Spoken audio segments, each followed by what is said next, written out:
What's going on, guys? Welcome back to the Leave It to the Judges MMA show. It's a big week, boys. It's a big week for fight fans. I'm here with the boys, Clark and Xavier. Today, we're going to be talking about the Sphere, UFC 306, UFC Noche, whatever you want to call it.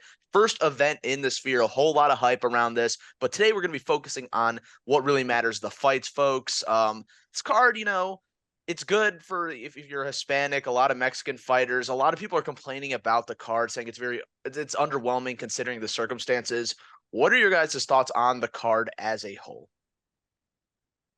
Um, yeah, I think that for them to be touting this as a once in a lifetime opportunity, which first of all, mark my words right now, I bet you the UFC does go back to the sphere. Like this is not going to be the only time.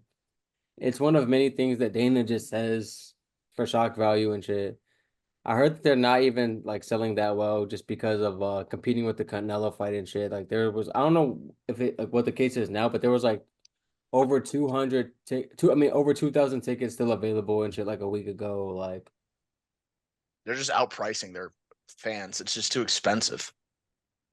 yeah, but yeah, I also just don't think that this card is like that great. In terms of like name value, I think that I'm sure that the card would deliver in terms of like action.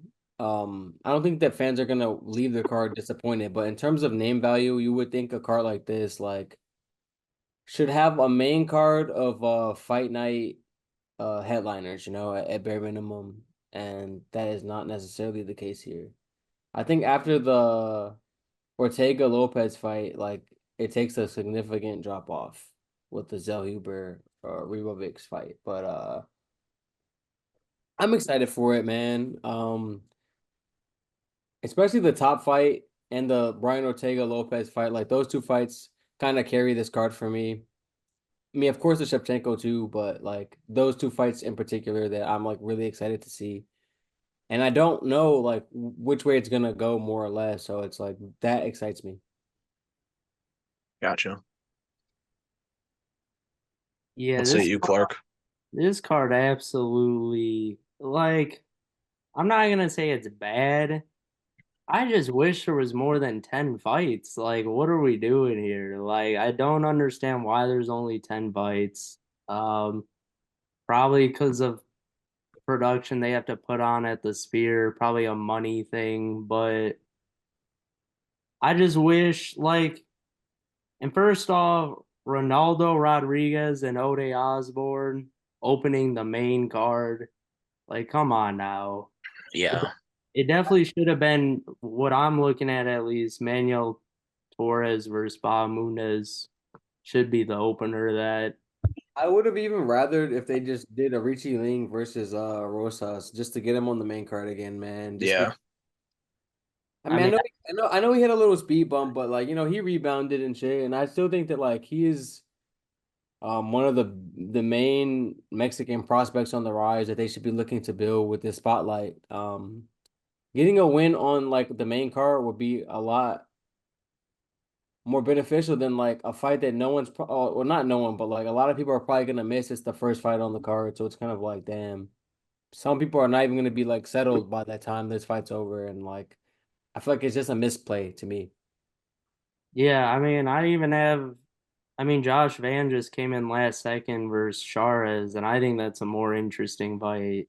I feel like all these are more interesting fights than Ronaldo Rodriguez, Ode Osborne. Yeah. They The clearly worst just fight on the card. It might be the worst fight on the card from what I'm seeing here, honestly. And it's leading the dance of a once in a lifetime experience. yeah, I think Dana White's really banking on Sean O'Malley and Marab to perform, close out the night, and they're really banking on the Sphere just being the draw, I guess. I do think it'll be sick both in person and at home. And I don't think, yeah, like you said, Xavier, I think people will leave the night happy. I think it'll be a fun night of fights. I do think the fighters are going to show out, but like it's just Dana gaslighting himself again, kind of cornering himself. But let's get into the actual fights, guys. We start at the top of the championship fight for the bantamweight title. We got Sean O'Malley versus number one bantamweight Merab Dvalishvili. seems like a classic striker versus grappler. Could Marab get avenged for his brother Aljamain Sterling, or will O'Malley add to his already prolific bantamweight career? You can already argue he's the greatest bantamweight of all time, but I think this win would arguably lock that up. What are you guys' thoughts on this fight and what it means for each fighter? Yeah, I'm really fucking happy about this matchup. I feel like Marab has been deserving for a fat minute now. Um, and Sean O'Malley has done everything to prove that that Cheeto thing was a fluke and that he is exactly who he thinks he is and who he says he was the whole time. I respect him when he says that he's still undefeated in his book. I mean, we all saw what happened and it was fluky as fuck. So in my mind, I don't view him like he lost to Cheeto, even though technically on the record it happened. But like, so I mean, to me, O'Malley still has that aura of invincibility, and I feel like that's what's got me predicting he's gonna get the win here, even in a matchup that could be on paper problematic, just because like we've seen what Marab's done to better grapplers on paper than O'Malley. Like he just beat the shit out of even though he's older, but like Olympic gold medalist and out wrestled him. So it's kind of like, he's got that shit right now. But at the same time, he also almost got flatlined by that wrestler in the first round. And I think that if O'Malley touches that chin like once or twice, he's going to sleep. So I'm predicting that Sean gets the win, probably like round three, 2 or 3 KO. Yeah.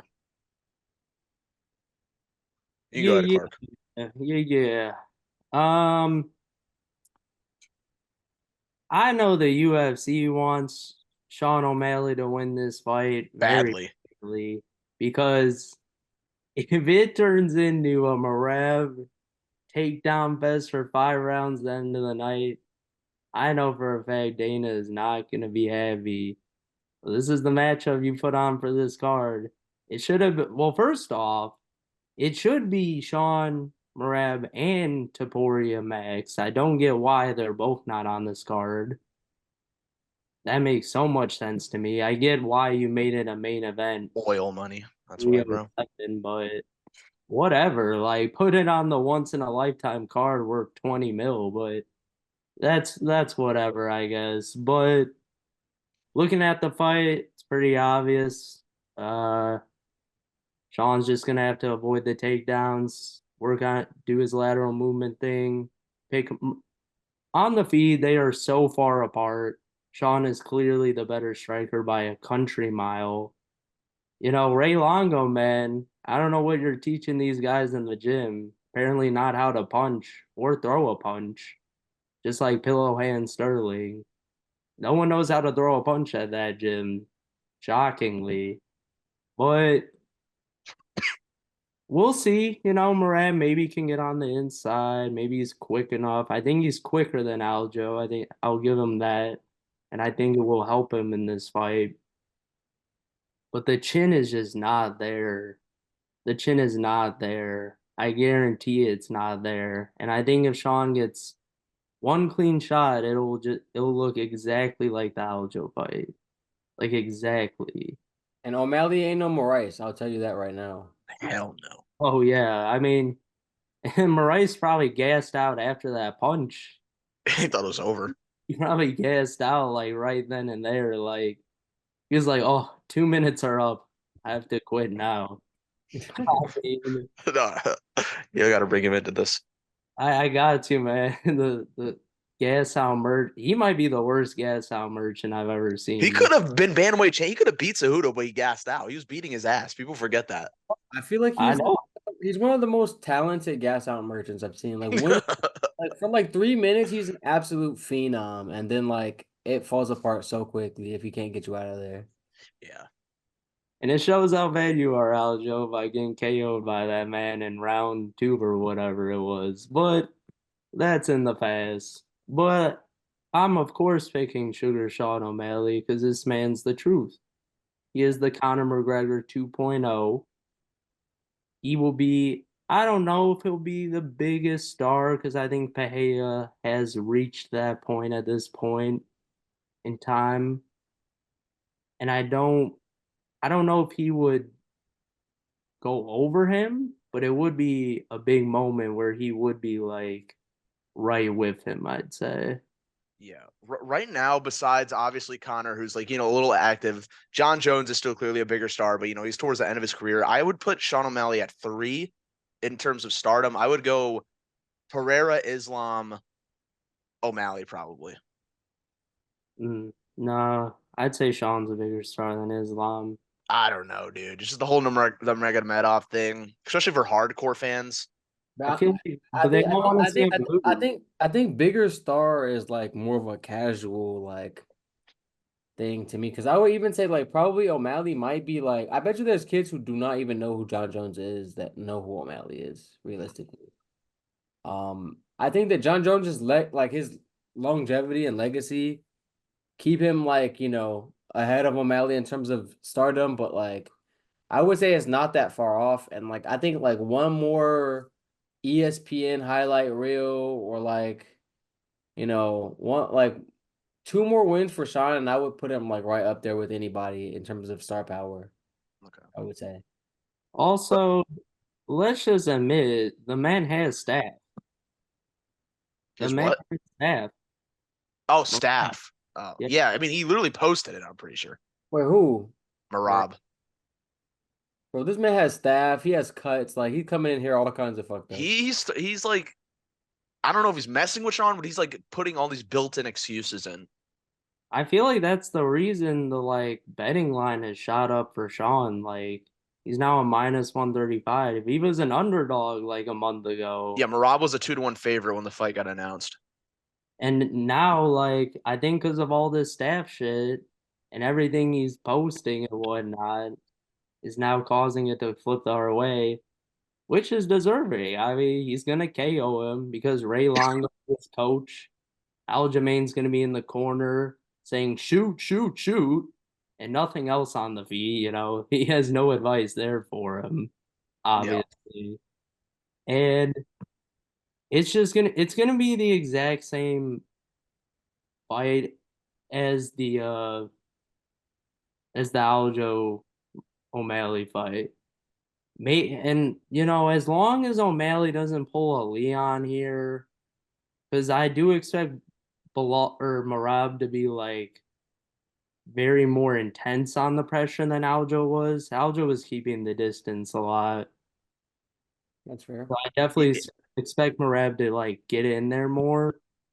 But I think Sean's just too good. I think he's too good. I think his takedown defense is too good. I think he's in his prime, and he gets. I mean, he might not even be in his prime yet. That's how good he is. Like I continuously see him improving every fight, and I don't think Marab can improve at this point. I think this is the best we're gonna get out of him.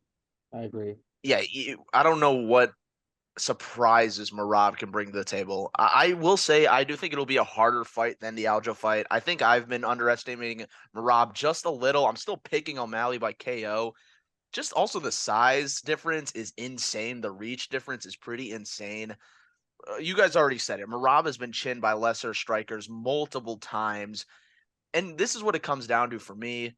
Sean O'Malley only needs a moment or two to get this fight done. Marab needs to drown him for 25 minutes, basically. If Marab knocked O'Malley out, it would be a miracle.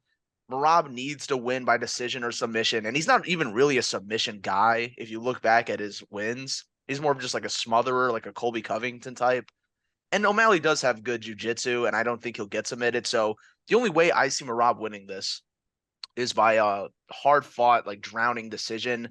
And I just think in those 25 minutes, man, Marab's going to get caught. He's going to get chinned. O'Malley's too smart, too technical. I do think O'Malley will get taken down at least once, but I mean, he'll get up, man. He'll get up.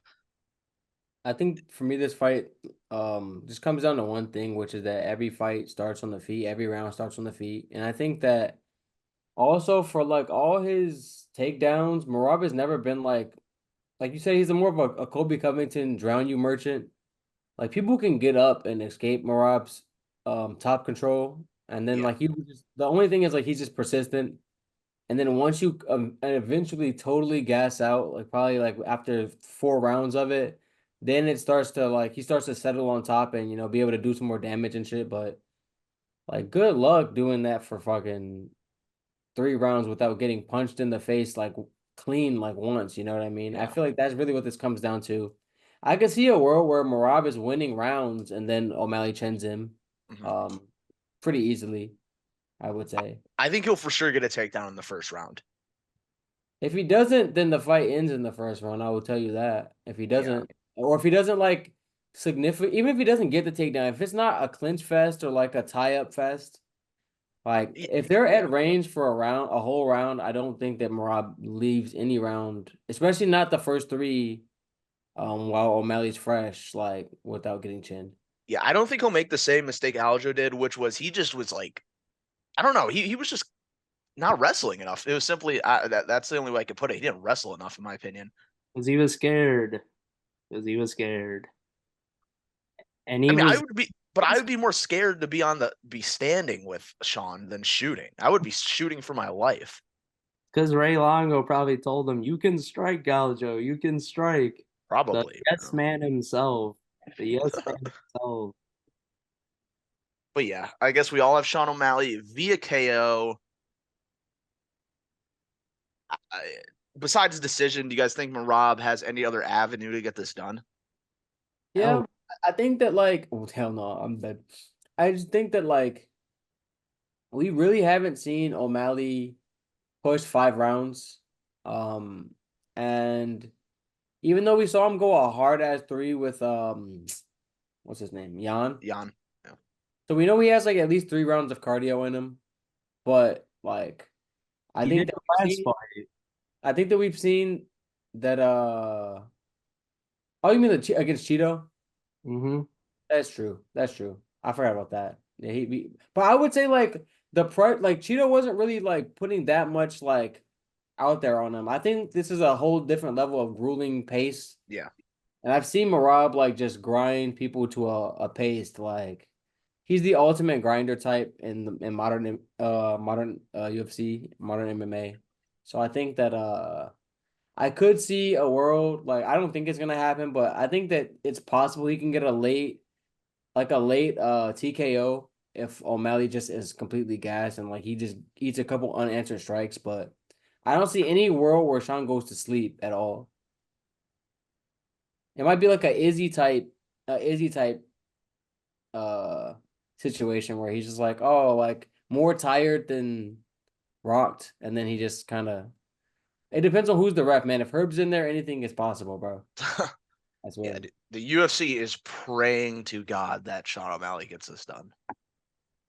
I will say, like, for me personally, as a fan of him, like, I'd be really like, I really want him to get this win just to like legitimize his title reign a little bit. Just because I think it'll be a big feather in his cap if he beats the boogeyman of this division. But Yeah. because I think that like it could be big problems once Umar gets up there, man. It could be big problems for everybody. So Yeah. like I Yeah, I would just rather see Umar versus O'Malley, honestly. Like, I think Umar beats the crap out of Marab, honestly. Marab does deserve the shot though. Like he needed to get a title shot. No, of course he 100%. deserves the Yeah. shot.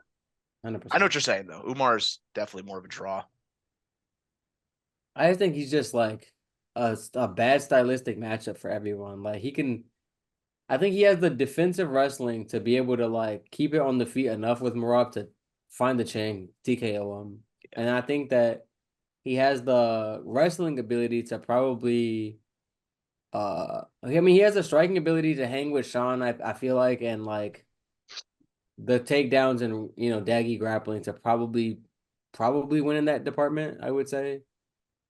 So it's like I just don't see who can beat him if Sean doesn't chin him.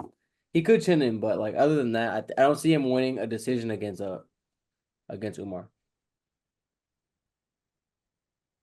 All right, guys. Let's move to the co-main event, women's flyweight title bout. First women's trilogy, I think, in UFC history. We got Grasso versus Shevchenko. They're coming off that tough season. They coached against each other. I heard the season was actually kind of underrated. They both had super entertaining fights. Arguably, Shevchenko should have the belt. That one of those scorecards was absolutely atrocious in the last fight, but nonetheless, both fights were pretty sick. What are your guys' thoughts on this fight to close the rivalry? Hopefully, You can take this one, Clark. Uh, I think is as even as a matchup as it gets. Maybe if this was Shevchenko a few years ago, I think she could easily get it done in some ways, but this is definitely an aging Shevchenko, and I think this fight will be very close as it has been the first two times. Um, I could on the feet, I think Shevchenko has lost a step a little bit. I think Grasso's boxing is a lot better than it was in the past in some of her losses previously. And she hasn't lost in a while. I don't know what win streak she's on, but she hasn't lost in a good while. Where I think Shevchenko can definitely win this fight is through the grappling. I think we've seen in the two fights, she definitely has the advantage there. Um, but I don't know if Shevchenko can really get a finish on the ground from what I've seen. I think Grasso's jiu-jitsu is a lot better, at least in the two fights they've had. But I do think Shevchenko can kind of smother her at times in this fight. But I think this all comes down to how Shevchenko looks. Because I feel like if she comes in looking slower, not as explosive on the takedowns, can't hold Grasso down, I do think she will struggle in this fight. And I don't really see there being a finish. I think it'll go to decision again. Um, I think it's a toss up, honestly. I could kind of see it going either way, but I would slightly lean Grasso just because of age. I think Shevchenko's kind of an aging fighter at this point, and yeah, I'd slightly go Grasso by the bare minimum, really. I feel that. I'm gonna disagree with you. Just in that I saw the last fucking fight. I know who the rightful champ of this division is. We all saw it. Um, that 10-8 in the last round was egregious. She had like probably a minute at most of like dominance at the very end of the round, of a round where I feel like Valentina was doing pretty well the first half. So it's like no, like she should have lost the round, but no way, shape, or form should it have been a 10-8. That was egregious robbery in my book. They shouldn't even be running this back necessarily, but I think that it does really come down to what you said, Clark. For me, Alexa Grasso still has room to grow. Whereas I do think that we've seen the best of Shevchenko. And that happens to everyone. She's a legend. I still just think that like she's gonna be motivated off getting robbed. She was motivated. She came back motivated off the first loss, and we see what she did in the second fight. She, looked in much my better. mind, pretty. It was not like she didn't beat her by a lot, but she definitely won in my book pretty clearly. 3 rounds to 2. Um, so I think that like her being pissed off, like she probably is gonna train hard.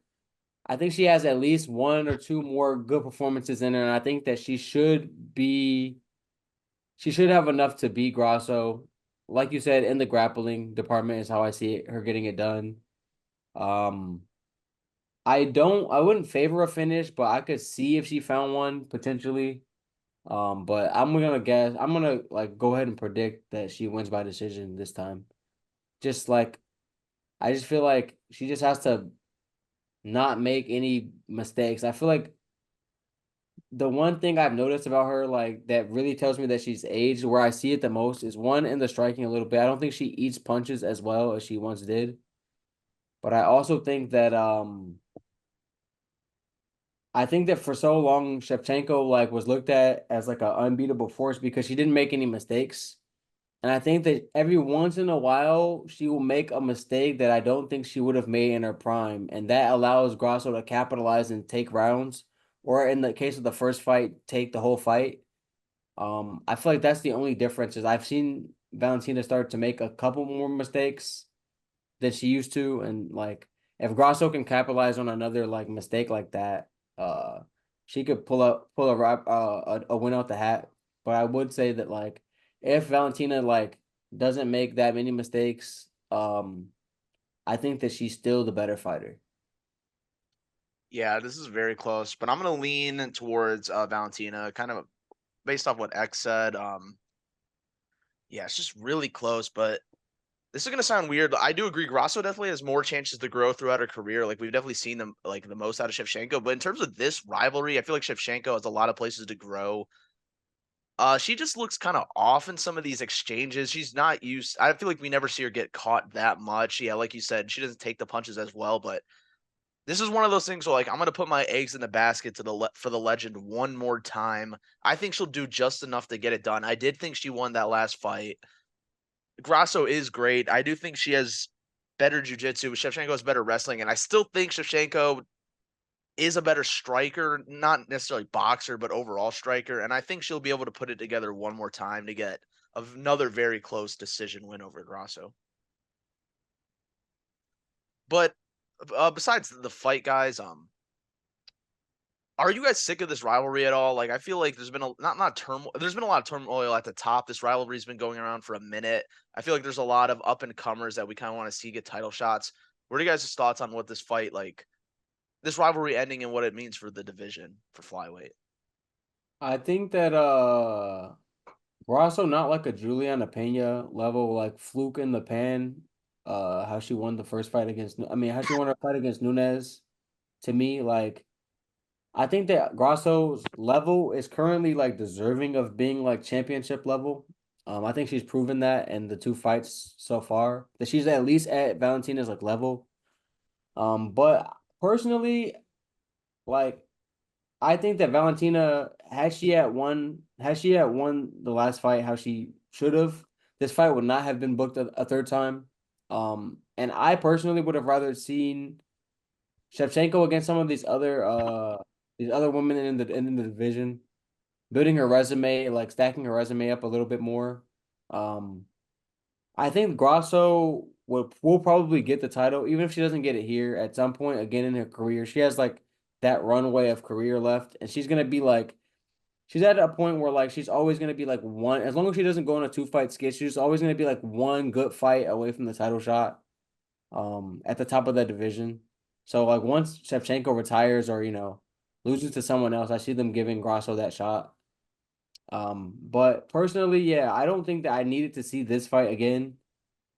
Um, so yeah, I am kind of personally fatigued of it. But at the same time, you cannot deny Valentina the shot after like she rightfully won the last fight. So I understand like I would be upset if they gave Grasso someone else and made Shevchenko get in line at her current age. You know what I mean? She's a legend and she deserves the chance to make it right, even though they robbed her the first time. Yeah, of course, I agree with that. I'm the only reason I'm sick of it, there's no juice behind it. Like I don't think these women dislike each other. There's not gonna be any media day circus or antics going on. It's just kind of a boring like rivalry, honestly. And it just like I mean, obviously, yeah, I think if they didn't Drew and Valentina would have just won, I think that fight 100% doesn't get made again. Um, and there's like killers coming up, honestly, in the top five. You got Furiat, Blanchfield, AC Barber's on a long win streak. Now Natalia Silva looks nasty in there. Like you have a lot of potential up there. So All right, boys, let's get on to the featured fight of the Sphere card. We got Brian Ortega versus Diego Lopez. I believe this fight was scheduled for the Pereira Yuri 2 card, but Ortega had to pull out for medical reasons. Lopez beat Dan Ige on like a 5 hours notice, which is pretty sick, but we finally get to run it, hopefully. Ortega, number 3 versus number 13, Lopez. I know how you guys feel about T City, so I'll start with this one because I know I'm in the minority. I have Diego Lopez winning this fight by decision. I just think in a 3-round fight, it definitely favors Lopez. And yes, he didn't look amazing in the Dan Ige fight, but that was like I said, last minute opponent change. He still won the fight. I think Ortega at this point, he's really good, but he's taken a lot of damage in his career. I don't love the inactivity. I don't love him pulling out for medical reasons in the last fight. And it just seems like Diego Lopez is going to be one of those guys in the featherweight division. I'm riding the hype train. I think he wins a 29-28 decision. Ortega rallies late by getting some takedowns, but it'll be too late. Ortega or Lopez will be too far ahead on the scorecards. That's That my was prediction. nice. That was really nice. That was That cute, was Ed. I That know we was got two T City fanboys here. that was cute, Ed. But all right, let me take this one, Clark, real quick. You're fucking wrong, Ed. Okay, and this is why. Even if he gets a takedown, I feel like Lopez is getting stubbed up. I think that it's very easy to forget that the only two people that have beat this man Ortega outside of like a fluky Yair shit, like where his shoulder popped out randomly when in a fight where he was on the ground already in a dominant position, which we saw how that went like the second time they fought. Um, yeah, outside of that, the only people who he's lost to is Volk by decision. Volk couldn't finish him. And I mean Holloway did, but it wasn't a KO. It was just kind of like he was pretty beat up by that point, and he was still showing grit in there, so the ref just had to step in at that point. But that's it. And we could argue that like 1-2, 2-1, those are the two go to the division. So yeah, let's not act like Lopez for as good as he's looked is not a significant step down in comp from those two. Especially like experience wise. I feel like the last fight did kind of take a bit of Lopez's aura of invincibility away from me because like there were some points that Ige was like doing good work in that fucking fight. Um, and I think that Lopez, he didn't gas out completely, but like he did show that like that crazy frenetic pace that he starts with and usually gets people out of there with doesn't last for the full three. And I think that if Ortega's good for anything, it's surviving the first little blitz of an opponent, and then once he settles into the fight more, taking over as the fight goes along. So I think that he could. I think Lopez probably wins around one in my mind. It could get a little spooky for Ortega in round one. Maybe if he gets clipped or whatever the case may be. But the longer the fight goes, I think that Ortega's experience, improved striking over time, which doesn't get enough credit in my book. And then eventually Lopez's propensity to end up in scrambles and jujitsu situations will end up being his downfall. I got T City round three sub or a 29-28 decision if the fight were to end. Yeah, I mean, I agree with that. I think there is a chance Lopez could go out there and get Ortega out early, but that's the only way I see it happening. I really don't see him winning a decision in this kind of matchup because I've looked at his fights. The man can got taken down easily by Gavin Tucker. Who is that? Like his takedown, as good as he is off of his back, great jiu-jitsu, the whole 9 yards. He's not gonna sub someone of the caliber like T City Ortega. And I think T City is much better of a wrestler as well than Lopez. And I feel like Lopez might gas out honestly in this fight, just being on bottom the whole time and not getting a sub, getting punched in the head. I'll be honest, I mean, I could see Ortega getting a takedown every round and winning this 30-27, in my opinion. I think it's not the best matchup for Lopez because T City's tough, man. He's never been finished. I mean, the max that wasn't a real finish. Um, G-City's different, man, when you just get him sparked up. Lopez might hit him with one good shot, and it's like, oh, we're here now. We're here. And then it's game on. And also something about Lopez, he is not the most technical striker in the world. And I think from a technique standpoint, Ortega can hang in there a little bit on the feet. I don't think he should really, but I think he will. I think he can strike with him for a little bit. Like I think as long as you avoid the crazy hooks that he throws, like Lopez is not a straight puncher. He is not a sniper that will go down the middle on people. He will get you with the uppercuts and he will get you with the hooks. hooks all day. And that's about all he has on the feet, in my opinion. He doesn't have many kicks in his arsenal. Um, I think kicking might just end up with him on his back, honestly. yeah, and I think Ortega can stand with him for a little bit, to be honest. And I think that's just enough because, like I said, I don't think Lopez's takedown defense is jack shit, to be honest. I think he can get taken down by a lot of people. And the fact that Dan Ige stepped on like 2 hours notice, man was probably in his hot tub chilling, watching some golf, drinking a champagne. He got called up to do this fight and made it competitive. Like straight up made it competitive. Lopez did get the dub. Respect to him for pulling that out because it is hard with a last minute opponent always. You're preparing for someone else. But it's kind of the same things I'm hearing going into the Yair fight. He hasn't fought in a while. Yair's an elite striker who can get him out of there. All these same things. Yair has good jujitsu. Yeah. But Yeah. like I've said, Uh, Yair has no takedown He's defense. yeah, but Yair's a soy boy. Lopez isn't, Well, yeah, I will say Lopez is a lot more power, so it's definitely a more dangerous fight, but and way more resilient. only in the first round. I don't think the gas tank is really going to be an issue, guys. I think he learned a lot from that last fight. I don't think a fight with Ortega is going to be like on the feet. He's not going to gas out like he did against Ige. I mean, Ortega's not that type of striker.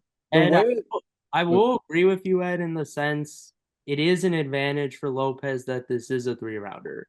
If Yes, it's yeah. a 5 rounder, I I'd easily, probably pick Ortega. I'm not going to lie. I but think Lopez's best chance here is to fucking spark him quickly. I think that Ortega is probably, in my mind, the more technical striker. And I think that like once that like first 2.5 minutes of blitz gets out of the way, where like I think Lopez will have like the clear power and explosivity advantage. I think that once it just becomes a technical like fight and it slows down, I think that that's where Ortega is going to take over. I just to counter that, I don't think it's going to be like a 2.5 minute blitz thing. It's not good. I don't think this will be a technical striking bout at all. I think Lopez is going to be like pedal to the metal as long as he can. And I don't think the gas tank is going to really be an issue in this I fight think that unless he's we constantly getting taken down.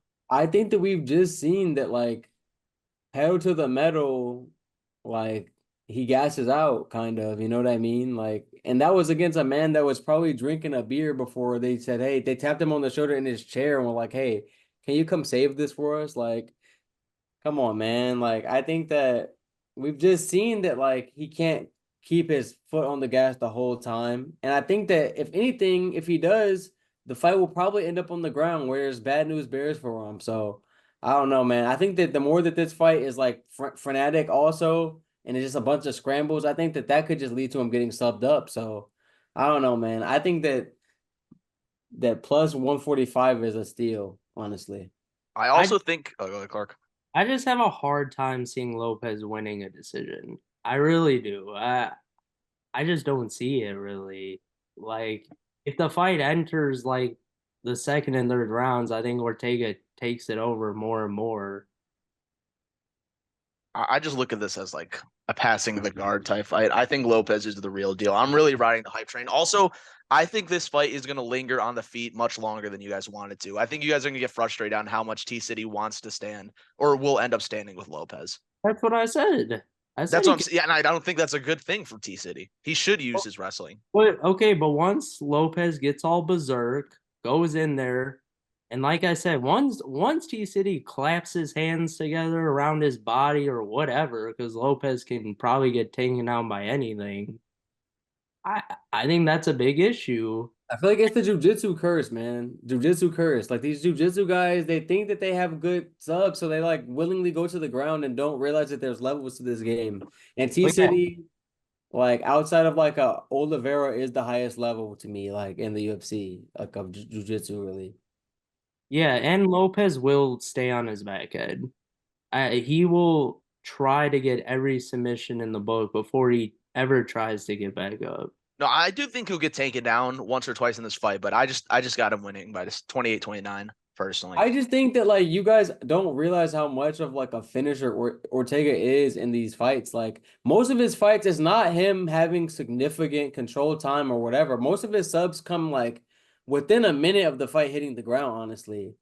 Like half the time before he learned how to strike decent, like when he was as at striking, half of his fights would be him going through hell for like a first round just to in some scramble end up on top for like 2 seconds or catch a neck and just boom, like standing guillotine, like anything.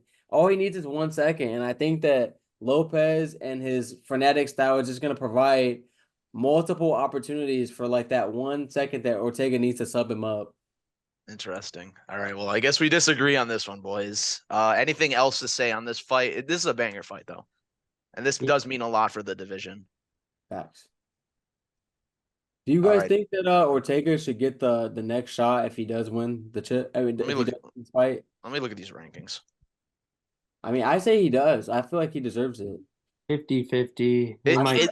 I feel like more so he deserves it if Topuria beats Max. I was gonna say it depends who wins, Yeah, exactly. and He it might. depends what's going on with Volk. Yeah, they might give it to Volk, honestly. He would be next, though. He would Yeah, be. he Yeah, would he deserve would it. be next. I would say like he shouldn't have to fight again. Even if Volk goes next, he shouldn't have to fight again like, Yeah. against someone else to earn a title shot. There's just a bit of a love triangle at the top of the division that needs to get sorted out first.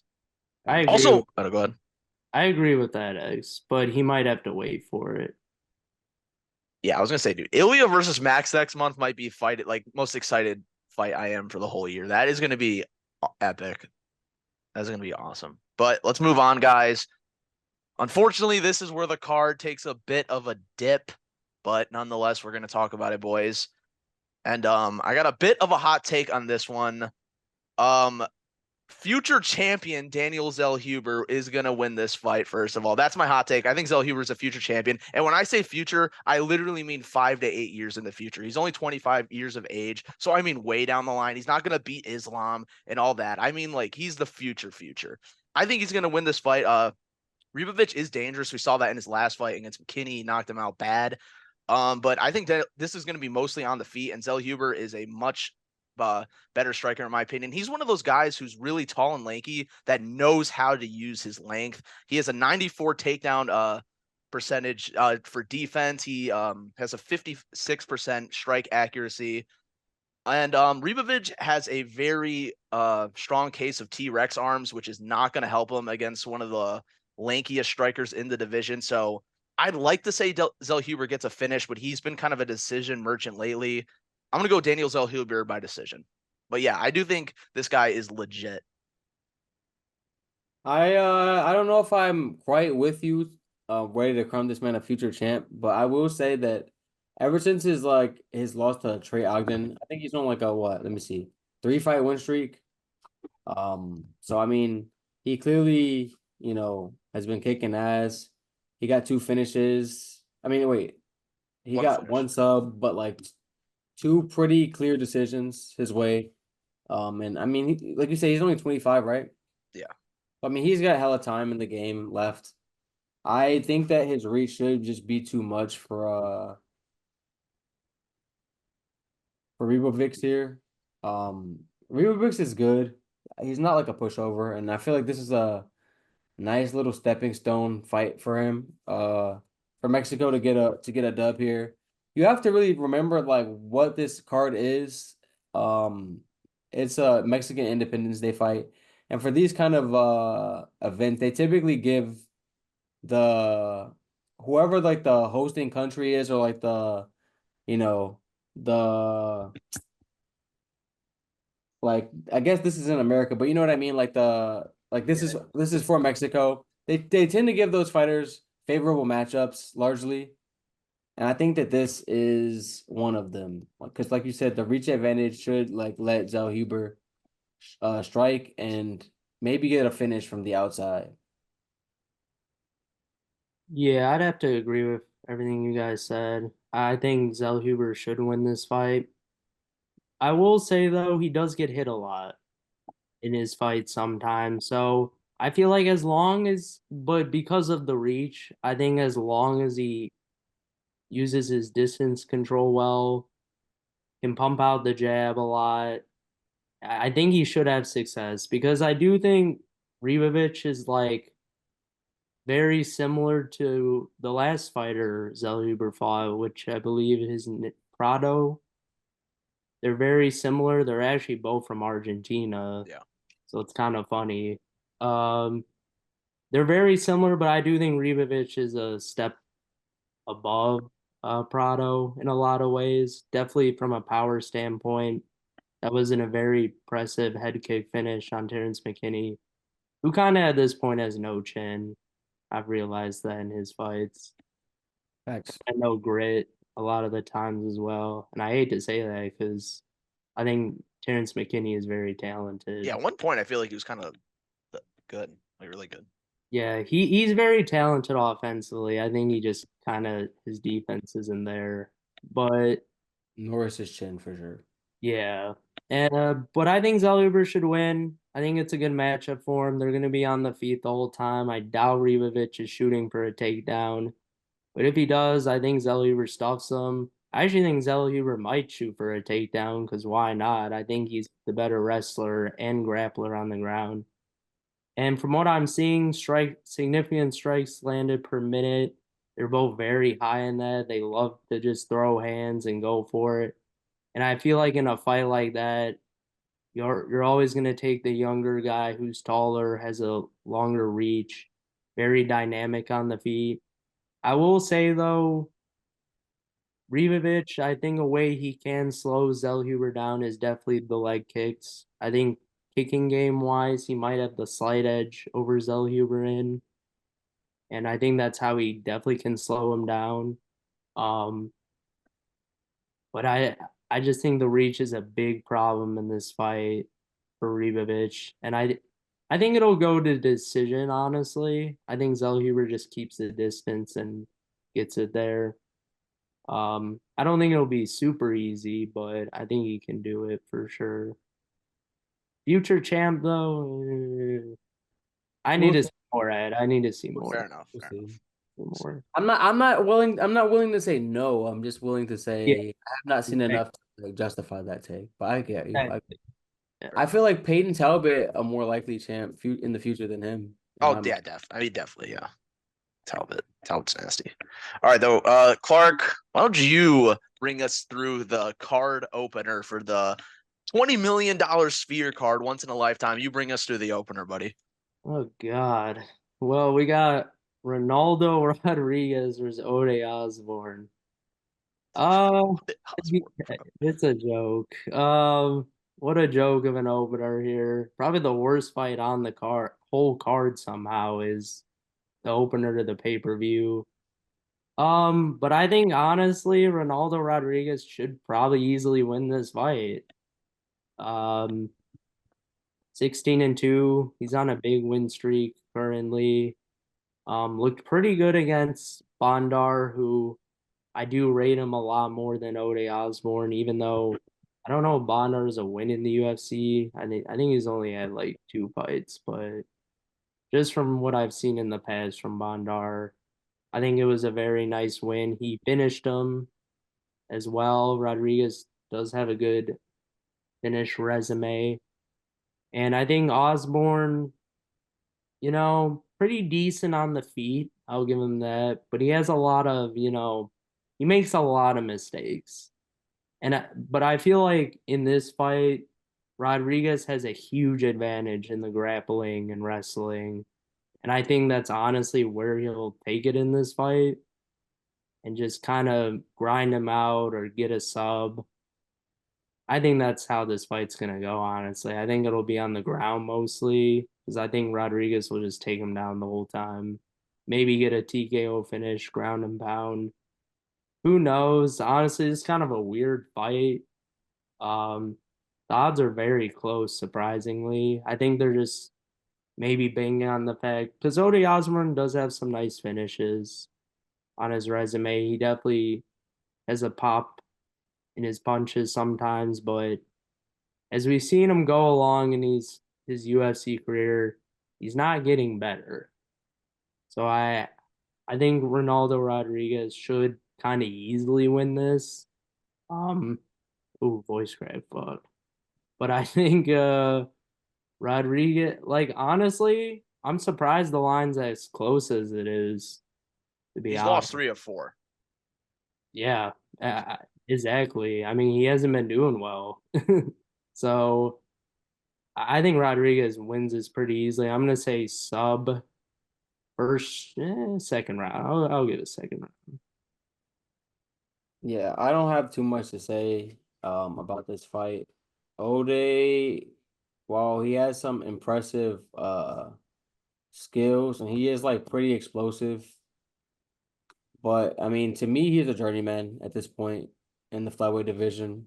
Like you said, he's on a like he has only one win in his last four, and it was a split decision against Charles Johnson, who like well, he has good striking. It's like he is no world beater. So it's like you squeaked the win out against him, and then you got subbed up in your last two, and then knocked out against Tyson Nam, which like he's not a world beater either, even though he does have good power in his hand. So yeah, I just think that Ode is being teed up to lose to another Mexican fighter here. Not to like disrespect him or anything and say he doesn't have a chance in here. The one thing he has is an experience advantage here. He has been in the UFC longer and has fought a bunch of guys, but lost to a lot of guys. So it's like, I don't know, man. I don't know why this fight is um as high as it is, unless they're just trying to build up Ronaldo, which is what it seems like to me. They must like believe in Rodriguez. They probably think that he can get some kind of crazy finish to kick off the card and get the Mexican fans hyped. So that's kind of how I see this fight. And I do think that he probably gets either TKO'd or like subbed up like in the grappling in this fight. Yeah, fair enough. Yeah, kind of crazy. This is opening the card. Definitely, I feel like it should be Rosas Jr., but he is literally opening the whole card, so I kind of get it. But, anyways, guys, it's a pretty short card. Anything you guys want to talk about on the prelims quickly, and then we're gonna make a parlay for you guys to follow after that. We can talk about this Aldana Dumont fight. Like I feel like that even has more like is deserving of being like the fourth fight down, even over Definitely the more Igor stakes. Ribovics fight to me. Like I don't know why they didn't get a little more female MMA representation going on the top of this card. Because I think that that's a fight that has a lot more uh like implications. It's number 5 versus number 8 in the bantamweight division, as opposed to two unranked guys and the next two fights that are ahead of them. So I don't understand like what Irene Aldana or Dumont did to like piss off the bosses here. But I feel like this fight not being higher up is some bullshit. So I think we should at least talk about it. Yeah, I I feel feel like like it's a really close fight, honestly. I don't really have any strong leans on like which way it's gonna go.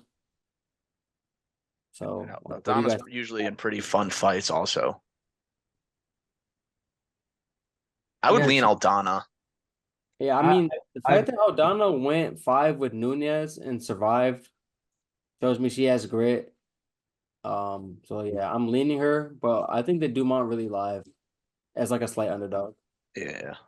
it's actually pick 'em currently from what I'm seeing. I like both fighters. They're both on or coming off a win at least. I don't know how Donna's looked in her last few, but she fought Carol Rosa, and that was one of the best women fights I've ever seen. Yeah. A lot of grit in there. It was bloody. It was just a crazy pace on the feet. I think see on the feet, I feel like it could be kind of 50-50 because I know Dumont comes from that background of kickboxing, I believe. Um, but Dumont really hasn't fought the level of comp of Aldana coming into this, from what I like, just a lot of weak ass featherweight women fighters for the most part, because she did used to be at that weight.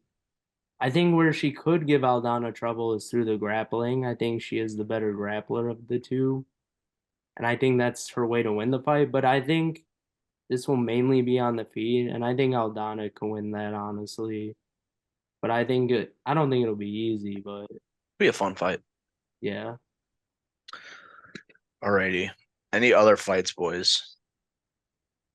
We could Uh, talk The Rosas fight. Rosas Jr. fight? Yeah, maybe. That's the last one I would say I need to talk about. Yeah. Um, I'm gonna be honest, I really don't know too much about his opponent. Richie Ling, like he's like he has solid striking. I mean, you see his record 25-10, so like he's definitely like on the journeyman side of things here. But he has like a bunch of uh UFC experience. He's been in like I can't remember like how long he's been in here, man. Like at least okay, it says 2021 at least. So it's like he has a bunch of UFC experience. And even though he's lost a lot of those fights, it's against people that like we know, like the Hobby, um Cody Dirt. I mean yeah, Cody Durden, uh Jeffrey Molina. So it's like UFC names he's been in there and beat.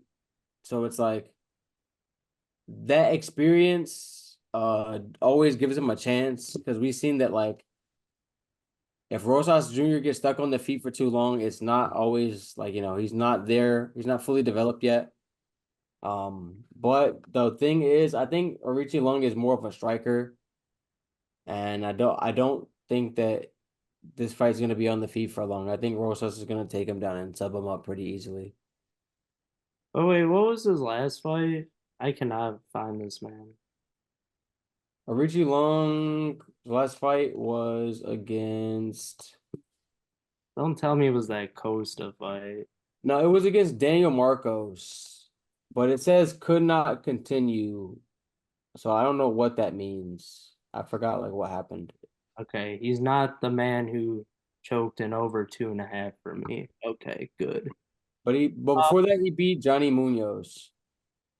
okay, it's not the war. Well, Munoz okay, but yeah, I'll be honest. I think Raul Rosas will take this to the ground and probably get the sub.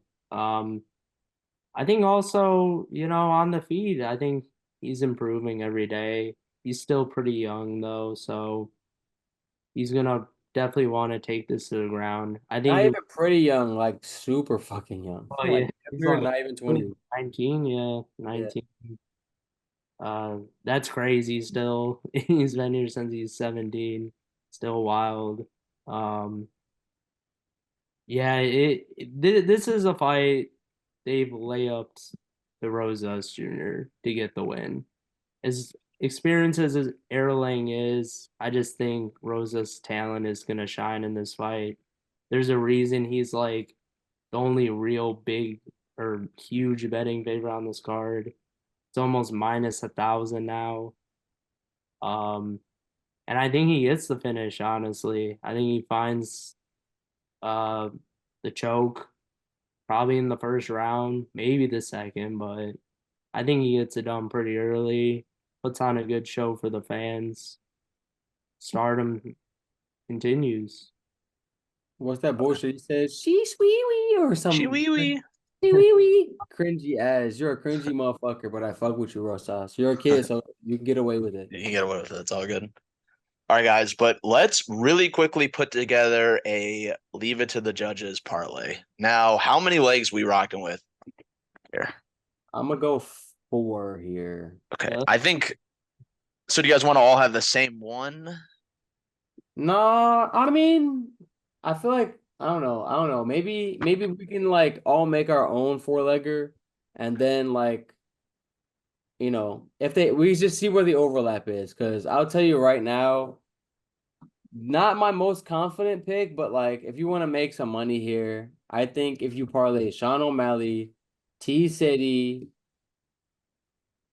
Valentina Shevchenko plus points, mm, and Rosas Jr. by sub, I feel like you should end up, I feel like that cashes. I think I'm gonna go with O'Malley, Zellhuber, Rodriguez, and oh, this is tough. Oh, what's his name? Edgar Chairez. Chairez. I like him. against Josh Van. That is interesting. I like him, bro. I Van do, I do, crack, man. I do like him, but Josh Van. Actually, yeah, that's a tough one. Maybe Shevchenko versus Grasso to go to distance, or whatever the over the rounds are. Yeah, I was gonna say so. Sean O'Malley over 3.5. The Grasso Shevchenko Okay, fight. I'm gonna leave Ortega out just because it's risky. we'll see. I will say Rodriguez is at great value there, honestly, at minus 135. And as the last one, I probably should just do Rojas. But I'll throw Manuel Torres out there. I'm pretty confident he can beat Bahamundes. To pick him. He's a slight favorite. I think he can outgrab. If we're gonna talk about a lightweight contender, Manuel Torres been destroying No, everyone. he's nice. But that's the 4 I'd go with. I think Ortega plus points is a lock. Good And if you point. don't understand what that means, it just means that like if every judge, it'll be like if every judge scores the fight 29-28, like if he wins a round on every card, on every judge's card, then he gets the win. So like I feel like there's no chance that if it goes to decision, Ortega doesn't win a round in there. Yeah. And No, that would be basically It's a good one. probably around plus money. I mean, probably around like coin flip money. So like I think that that's a good way to if you believe in Lopez, but you still want to tail along. If you don't have the full confidence I have in T City, then we can bank on him winning at least a round of that. Alrighty. Really quickly, last thing, guys, we got to be really quick here. What are you guys' expectations for the Sphere? Just like the venue. I feel like it'll be, I don't know like how crazy it'll be for us as the viewers who are not there in person. I'm very curious to see like what they've got going, what they've got planned like for us, the people, like the bulk of the people watching the fight. But I bet you it's fucking sick, like if you're there 100%. my yeah, no, I think it's gonna be sick. My dad was actually at the Sphere it's been a while, but months ago, and he showed me many videos of the Sphere. It's so cool in there, just all the graphics you can do in there. So I think it'll be a good event no matter what. Obviously, I think being there would be a lot cooler, and the effects would definitely hype me up a lot more than probably what we're gonna see. But I think we'll definitely get a little bit of a show from home. Hey man, 2025. Leave it to the judges podcast goes to Vegas, man. Book That'd be it. so lit. Book it. Alrighty, anyway, so guys, thank you guys so much for watching this video. Please check out our other content in the TikTok. We've been having a bunch of videos come out recently. Please let us know what picks you agree with and disagree with. Let us know your thoughts on the card, and we will see you guys in the next one. Peace. Peace.